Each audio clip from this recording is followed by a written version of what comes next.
আসসালামু আলাইকুম। আমি সাধারণ একজন চাকরিজীবী।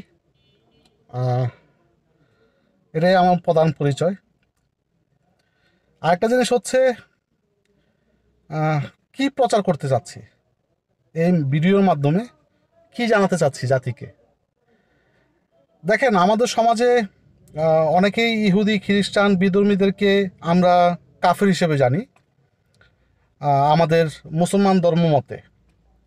তো মুসলমানের ভিতরে যারা মুসলিম দাবিদার, যারা নিজেদেরকে মুসলমান দাবি করে, কি কি লক্ষণ থাকলে কি কি লক্ষণ থাকলে একজন মুসলমান দাবি করা মানুষ দিন শেষে কাফির হিসেবে মারা যাবে?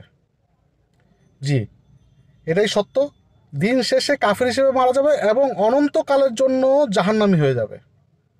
কি লক্ষণ থাকলে? যারা জানতে আগ্রহী সাথে থাকবেন, জানানো হবে। খোদা হাফেজ।